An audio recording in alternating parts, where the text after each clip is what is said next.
Today, Irene's working on paperwork for her business. Yeah, and the newsletter too, so. But yeah, it's been a big paperwork day.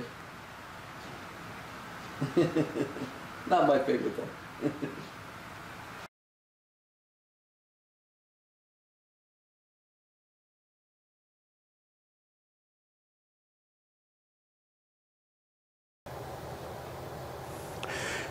Hey friends, you're watching BrainStormAcres. I'm Henry. This is going to be a little different because we're going to talk about water. Yeah, we live in the desert. We have concern about rainfall, snowfall, and all those kinds of things.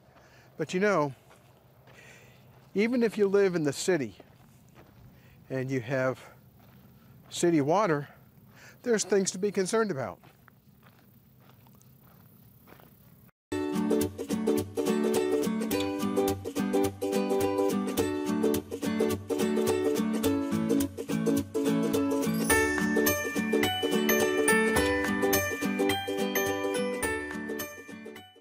We have 3 large water tanks on our property.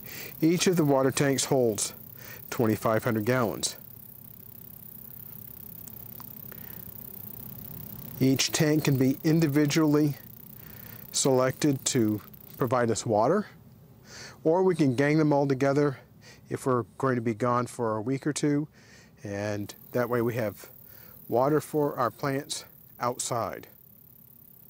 Now you probably don't have 7,500 gallons of water, at least not in your house. What you say? There's a 1,000,000-gallon tank in the town, or many, many millions of gallons in a reservoir. Well, that's great unless the power goes out and your water's delivered by pump. And then you might be in trouble. So what do you do? Well, let's go take a look at what we're doing here on our homestead.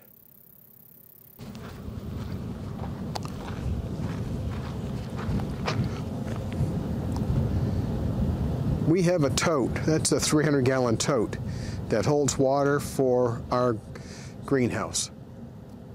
And we don't use it very often because we have other water we use. We'll go take a look at that now.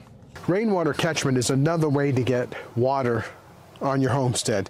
You may not be able to do this on this scale in the city. This is a 1,550-gallon tank with another 300 gallons overflow. Now, how much water can you get off your roof? Well, you get about 600 gallons per inch of rain per 1,000 square feet of roof. It's not the roof area on the slant, it's on the horizontal. So in the case of this spot right here, we have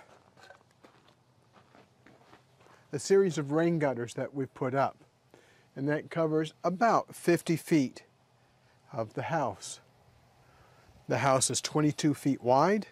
The roof covers about 12 feet linearly, so we have about 600 square feet on this catchment system. Now, we have a tote that we use to catch the overflow, and if you'll notice, well, you may not be able to notice, it's pretty full. In fact, it's very full because when we had rains earlier this year, this main tank overflowed and filled the tote. So we've used this water, and we still have about 200 gallons, but we use this primarily in the greenhouse. This year it's lasted until mid-June. A few years ago, it was all gone by the beginning of April. That's not a good thing. Inside the greenhouse, we have 3 barrels that we pump water from the outside tank into. Those 3 barrels in the wintertime will last us about 10 days. So it's 150 gallons over 10 days. In the summertime, we'll go through those 3 barrels in about 3 days. It's a big difference. But you know, if we needed to drink that water, we could too. If you use a well for your drinking water, chances are you're already familiar with these kinds of devices. This is a pressure tank.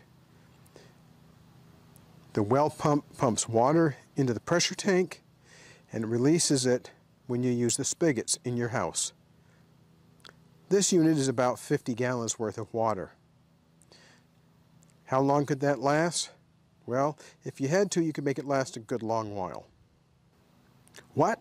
You don't have a pressure tank with your well? That's maybe not the best idea. The reason why it may not be the best idea is because it makes your pump run longer and it can cause short cycling, which will wear the pump out. But if you have a really shallow well, it's not a big deal. We also catch water off Irene's studio. This is about a 275-gallon stock tank. We just take the water right off the roof and we don't worry about the overflow because in monsoons we can have overflow. This water is used primarily for watering the gardens. Again, if you absolutely had to, you could use this water for many different purposes. For example, you could use a bucket and fill up the tank on your toilet. So you don't need to use necessarily potable water to flush a toilet. Why bother? Plants do take water, sometimes a lot. In general, for a bush or tree, you need about 1 inch of depth per week going completely out to the drip line of the plant. We've set up our gardens and our flower beds with automatic timers to run irrigation. That's not an absolute requirement, but it is nice when we're going to be out of town for a while. It means that all we need somebody to do is come check to make sure the irrigation is working correctly. The other reason is because it's more efficient. We can set it to run early in the day so there's not as much evaporation loss. The whole point is to water the plants. If you watched us for the last 2 years, you've seen that we've had some problems with water deliveries when the water delivery companies have had truck problems. So last year, we bought this truck. This is a 2,000-gallon water truck. It runs, I can drive it. The problem for most people is this is a tractor-trailer transmission that's manual. I have some experience many, many years ago, but I do have experience driving this kind of a truck. Now the other thing is, because it has air brakes, you need a special license in order to operate, except if it's a farm truck, which is how we've registered this vehicle. I only have to drive 1.5 miles to the water station and 1.5 miles back, so that's not a big deal. It takes about 15 minutes to get to the water station at slow speeds, 20 minutes to fill the tank, another 10 or 15 minutes back. This truck will pump 2,000 gallons out in about 12 minutes. I have another way of pumping in case this pump ever fails, and that is a gasoline-powered pump that hooks right up to the tank and can pump into the big tanks. I hope you enjoyed this little chat about water. Emergency water is no joke. You need to have a way of making sure you have water, whether you're in the city, on the homestead, on the road, or wherever you are. Look at your family or your own personal needs and judge accordingly. We've always kept at least a 2-week supply of drinking water at pretty much every house we've lived at, because when we lived on the East Coast, a big blizzard could knock out the infrastructure, and depending on where we lived, we'd have water or we wouldn't have water. It's just easier to plan on having your own drinking water supply. If you're on municipal water, there's an emergency source that most people don't think about. It's the toilet tank. No, not the toilet bowl, the tank. The water in there is reasonably clean. You're not putting any kind of bodily fluids or anything else like that in there, but it does need to be treated. Whether you're going to treat it with iodine tablets, reverse osmosis filter it, or use a Berkey filter. It does need to be treated.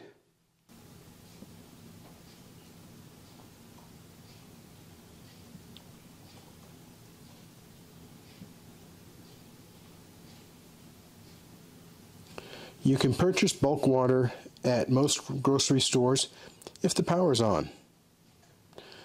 Convenience water, such as these individually wrapped water bottles, are another source. No matter where you live, water is really important. It can be the difference between living and not living. You can survive perhaps 3 days without water, unless you're in a really hot environment.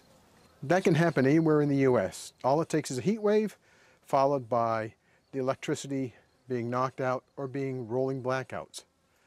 That's happening. So you need to think about that as well.